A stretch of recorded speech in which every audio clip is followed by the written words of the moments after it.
Bonjour à tous et bienvenue dans cette nouvelle présentation.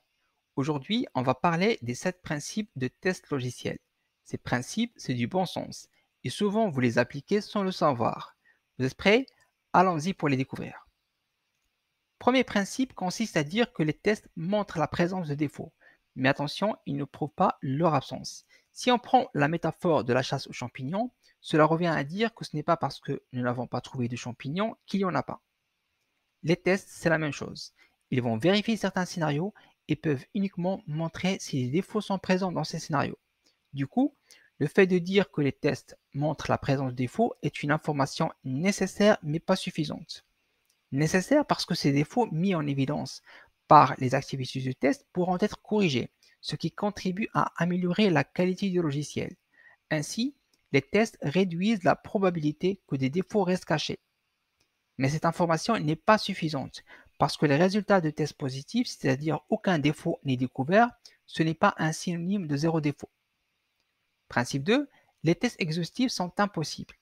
Qu'est-ce que c'est un test exhaustif? C'est une approche de test selon laquelle toutes les combinaisons possibles de scénarios et de cas d'utilisation sont utilisées pour créer des cas tests. Mais tout tester avec toutes les combinaisons possibles n'est pas faisable. Pourquoi? Parce que dans certains cas, on peut faire face à une explosion de combinaisons de nombre de tests. Cela peut être dû à un nombre important de fonctionnalités à tester, ou à des différents cas d'utilisation métier, ou à plusieurs environnements d'exécution. Ajoutez à cela des contraintes de temps et du coût du projet. Donc, les tests exhaustifs sont impossibles.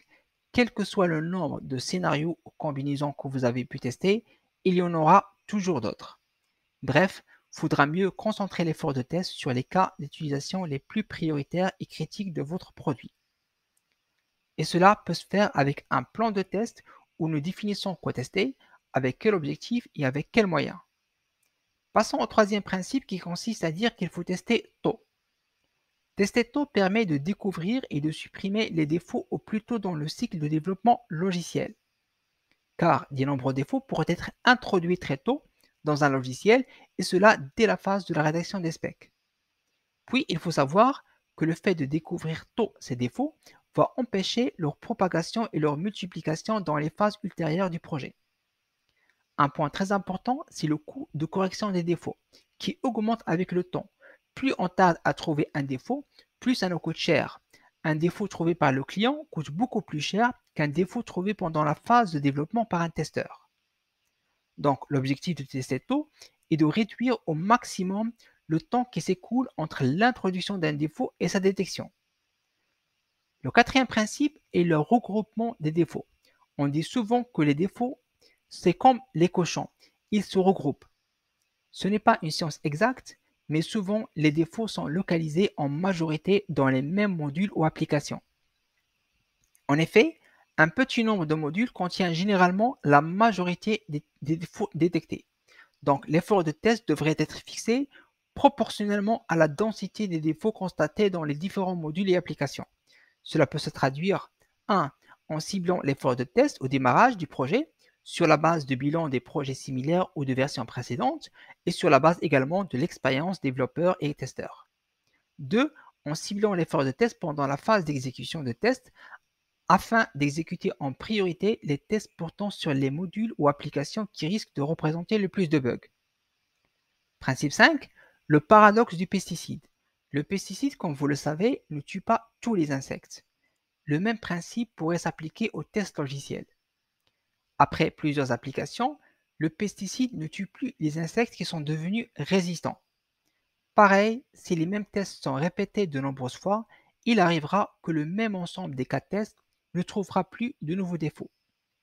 Pour prévenir ce paradoxe du pesticide, les cas de test doivent être régulièrement revus et révisés, et de nouveaux tests doivent être écrits.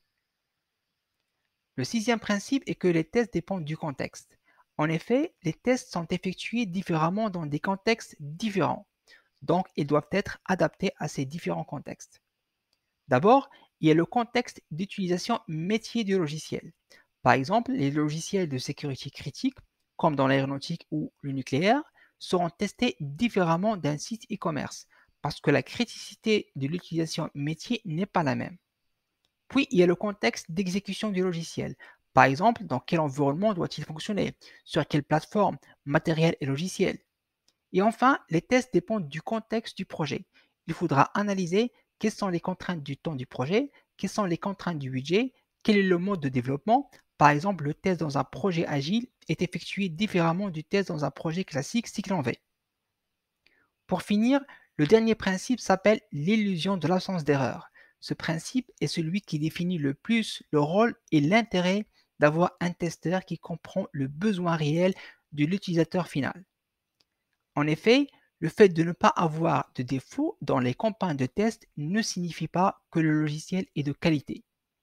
Parce que si les besoins ne sont pas couverts par le logiciel, il sera considéré buggé, même si les tests n'ont pas trouvé de défaut. Et même si les utilisateurs ont mal formulé leurs besoins, le logiciel ne sera pas accepté, malgré l'absence de défaut. Car trouver et corriger les défauts n'a pas d'intérêt si le système conçu est inutilisable ou ne répond pas aux besoins et aux attentes du client. Pour résumer, les tests permettent d'augmenter la qualité et prévenir les bugs. Et pour mener ces tests d'une manière efficace, on a besoin de bien comprendre ces 7 piliers de test. Et voilà, cette présentation sur les principes de test est terminée, en espérant qu'il vous a plu. Et n'oubliez pas, le test logiciel est un métier passionnant. À la prochaine.